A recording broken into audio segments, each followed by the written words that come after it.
DNA on demand. Well, DJ Wild Child DNA, 66raw.com. You know what it is, DNA on demand. I got a lot of special guests in the building today, but right now we're talking to Baltimore's own T Savage is here. What up, baby? What's up? Chilling. We also got Blaqstarr in the building. What up, brother? One time, what it is, DNA. Man, everything's great. How y'all doing? Good, how you doing? Doing great. Life is good. Like I was saying before, we've been trying to make this happen for a minute. You know, we've been in a transition with the Baltimore studios and everything, but no worries, we here. I start with Savage. Like, you've been doing a lot of shit. You've been working hard, and you know, I met you a few months back. Yeah. And first thing, you know, I've been told about you for a minute, but you know, we had some mutual friends. But first thing I noticed when I met you was like, that's a real ass chick. I fucks with her. So Thank you. no doubt. And I see you've been working like crazy. Yeah. You know, I saw you in New York, Mm-hmm. doing Shade 4-5. Yeah. And you know, I'm just, you know, I keep my eyes open. I see you doing the concerts and everything. Mm-hmm. So talk to the world and tell the world a little bit background information on your story, like where you started, because you have a hell of a story. Mm-hmm. Well, my name's T Savage. I come straight from out of Baltimore, from the west side, from the village. I started writing when I was like 8, and I just never stopped. Yeah. I started taking it serious maybe like 2 or 3 years ago, but it's just like writing was just always something that came easy to me. And then it was like when I lost my dad, it was like really all that I had. Like, that was the only thing that worked for me was writing. Wow, that's tough. So, but you said all you had was writing at that point, but you know, why? I mean, because you could have just did poetry. You've been spoken word. Why hip hop? Because that's what it was coming out like. I wanted it to come out like poetry, but they was like, yo, your voice is like, you gotta rap. And then, too hard for the hip hop. And then the first time I got on the beat, I was like, oh yeah, this is where I'm supposed to be at. That's it right here. That's what it is. So what outside of the loss of your life, what else gave you inspiration? Just being from the city, like being from Baltimore, it's like we got a different story than anywhere else. Tell me about it. So it's like being from here, you gotta find a way to release that. You got some people here that ride bikes. You got some people here that do something different, but this is what I do. And like you said, it's a different story in Baltimore. Mm-hmm. I don't feel, and I've been here for a minute. I've been working with Baltimore artists for a couple decades now, and I don't feel like nobody has told the story the way that you're telling it from a female angle, especially. And you actually nice with it, because some motherfuckers was just rapping back in the day, and it's like, come on, man, this is bullshit. See, it's like, I like the new wave of females that's coming in, but I don't want to just make twerk music. Right. Or I don't just want to rap about fucking niggas for money. That's not just what I want. Like, I come from somewhere it's like shit real, so it's like for me to just turn my back on that just to do what's hot, like that's just not even me. Cause nobody from the city really made it. And it's like, sometimes when you say that, people get offended, but it's like when you watching the BET Awards, who's on there as a new artist that's from Baltimore? Or you watching any award show, Any awards, right? who's on there that's from Baltimore? Like, that they really playing their music, they really on their videos, like, it's nobody on there. We get cool with the Baltimore fame. Right. And we feel like we made it. Right. It's like, The only person I've seen on any of those was Los. right, and that's what I'm, and it's like, we got it. It's like, yo, they ain't let us in. So it's like, the only way that we gonna be in is being us. Trying to be like somebody else, or being like these other people from other states. Like, we gotta show them us. But I saw you mentioned on your social media recently. You said something about you were getting a lot of negativity when you were coming down. Motherfuckers weren't trying to let you in, pretty much. You said something to the effect that motherfuckers weren't trying to let you in. Oh yeah. And you going. So tell me your mentality on that. I guess people they try, like, I guess they have their pick of who's who in Baltimore, but Right. It's like, I didn't become a rapper so I can hang with niggas. Right. I ain't trying to be You're trying to like make your friends. best friend or Right. nothing like here. Like I'm here to make music. Right. If we so happen to link, if we happen to vibe, that's cool. I ain't never on no stuck up type shit. So, Right. but that's just not what I'm here for. So it's like when you come in like that, we not trying to kiss niggas ass in a game where everybody trying to kiss niggas ass. Oh yo, what's up? It's like then you do become the one where they be like, oh, you might not make it in the city because, and it's like, oh, okay, that's cool. Yeah. I ain't gonna get mad at you for that. I'm gonna just prove you wrong because they told me I wasn't gonna be here. Okay, so with that being said, like I noticed your approach, like I said, was you're doing other stuff, you're doing bigger stuff. You go and see niggas in New York, and you know, a lot of artists hopefully don't take that approach. So I mean, you working with international dude right here, so you know a lot of artists don't take that approach. Right. So I mean, what gave you the? I mean, I know you say you're trying to be bigger than what's going on, but I mean, what even gave you the reach to be able to plug into these people? I'm not even gonna lie. It really was just a team that I started building around me. Nice. Like it's like in this business, I noticed you can't really do everything by yourself. Sure. Especially like when you trying to focus on your craft and everything. So I started putting people around me that I really could trust. So when they would pull people in, and then I met Blaqstarr getting ready for the last show, and we just vibed, and we stuck together, kept coming to the studio, like just set days to meet, and stuff just worked. So the people that I put around me, they just been working. Right. So it's like that's just been the best part of that. Like that's how I've been able to do what I've been doing. Like once you get your team together and everybody kind of got that same focus, it just kind of come together. So, and that's what I was gonna ask you, how y'all met. So it was like just a natural, organic thing. Y'all linked up, and then y'all just been working ever since. Like yeah, I had, I think it was Pop. Yeah, Pop. Pop had. I was getting ready for the show, and he was like, "Yo, I want you to meet somebody." So I'm like, oh, "Okay." And then he's like, his name Black. So I'm like, oh, okay. It's a million niggas named Black. Right. So then he like, his name Blaqstarr. So I was like, okay. But I'm never putting it two and two together like, it's Blaqstarr. Right. So then he like, oh, I'm Blaqstarr, this and the third. So then he was like, do you know what Blaqstarr that is? And I'm like, no, I don't know who that is. So he's like, it's DJ Blaqstarr. And I'm like, oh, shit.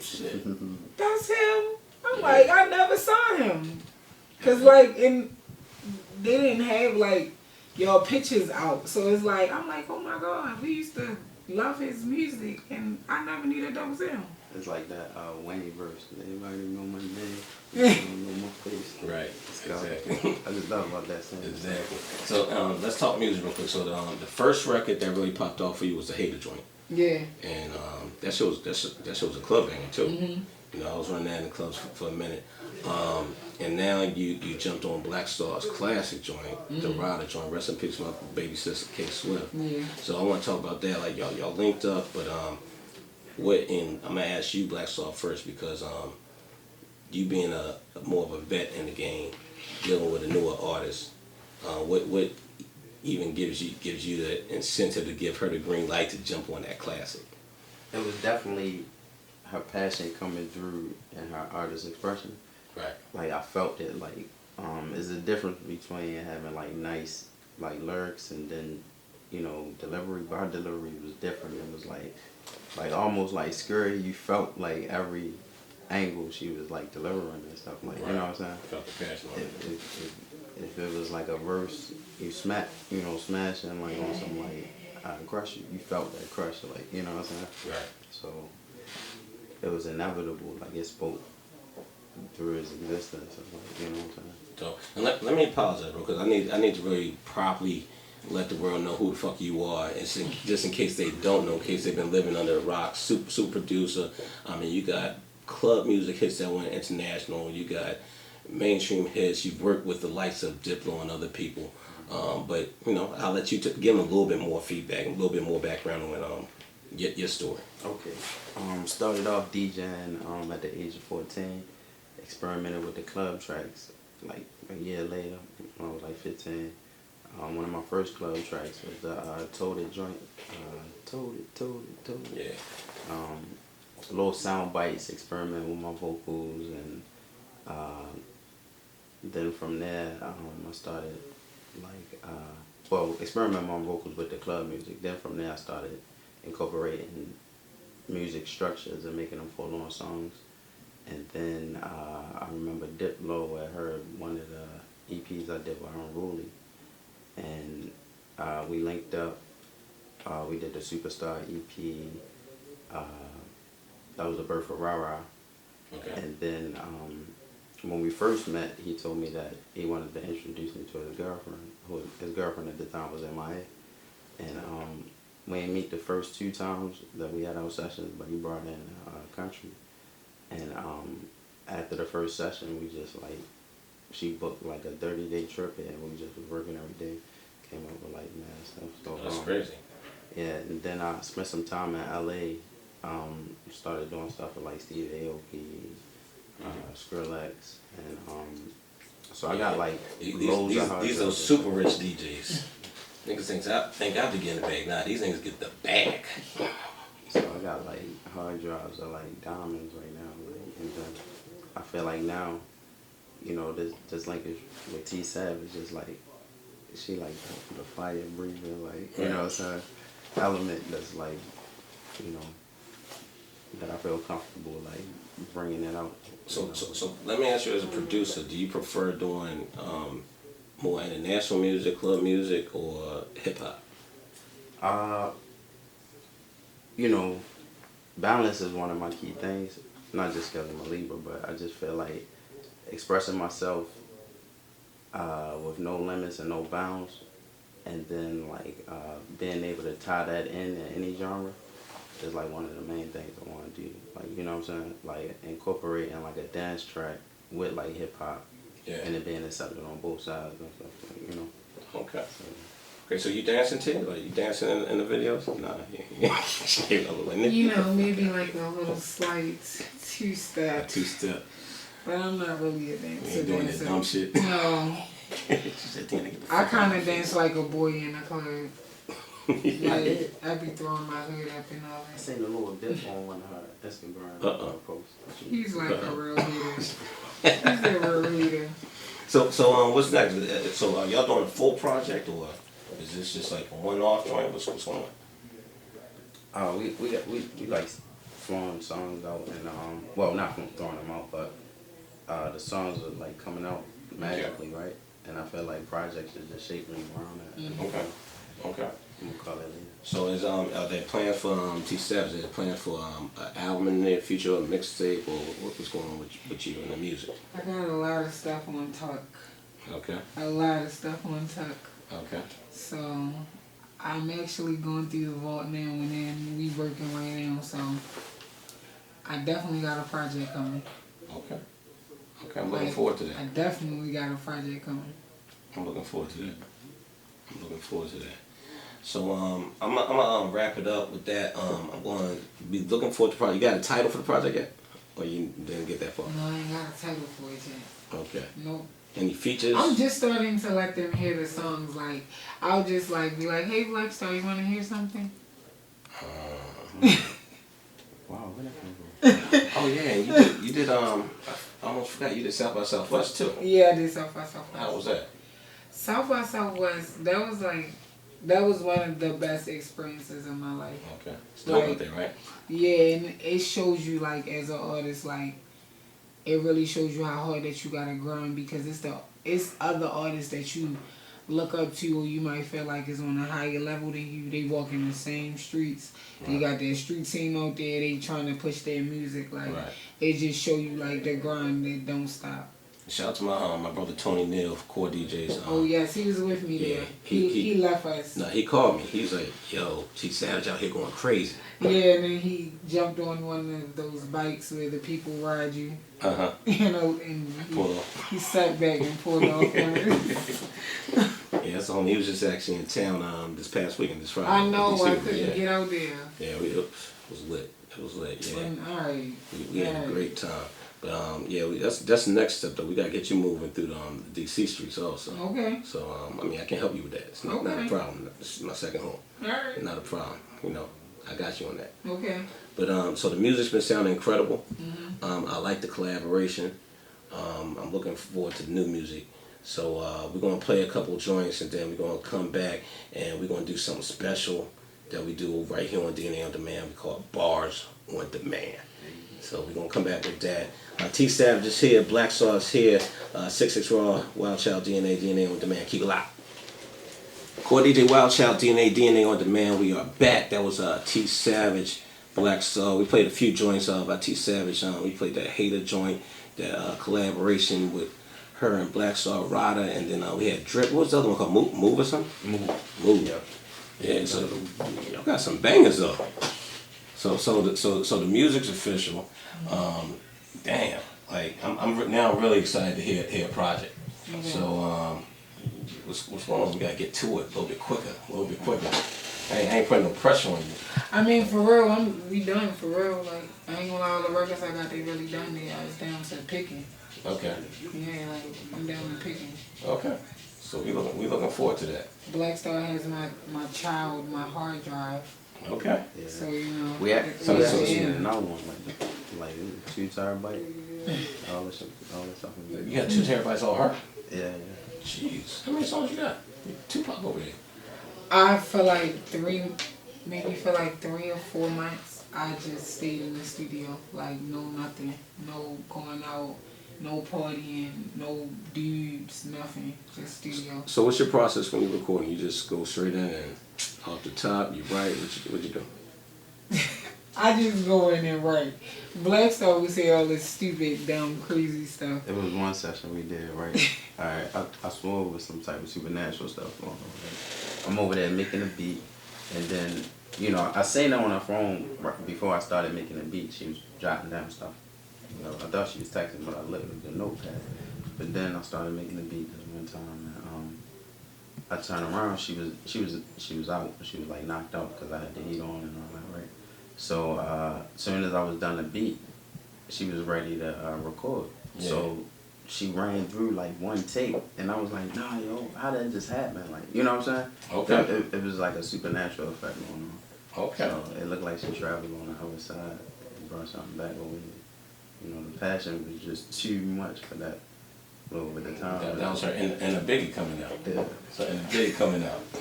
So tell me that before we get to this next segment, your inspiration, because when we met, you told me like, yo, Big's my favorite artist. We was doing a Biggie tribute, March 9th, and you came out to that joint. You was like, that's what you said, yo, Big's my favorite artist. I was coming to this shit. Yeah, like my mother, when I grew up, she was like, everybody else's mother might have been singing something different, but my mother was singing Give Me the Loop, and she was like singing it hard, like pushing me in my head, like, I'm like, oh my gosh. So I was a kid, right? And I was a kid, and I knew all of that. Like, I knew Gangsta. I knew all of that. Like, NWA, she would play. I would be like, can you please drop me off at the corner? Oh shit. Oh shit. If you know what I do, you're gonna enjoy my show. Shit. That's all type of shit I play on my show. Right. So it's like, that's the type of music my mother, she just had me growing up on, and then I remember just knowing it word for word, and I was like, yo. When I started writing, I was like, oh my God, like, I started hearing parts of them, like, because I would listen to AZ. I listened to everybody, like, the older cats listen to. Okay. My dad was a street dude, so AZ, Jay-Z, Biggie, Nas, like, that's what he played right in the street. Who you fuck with currently? Currently, I love Yo Gotti, and I love Jeezy.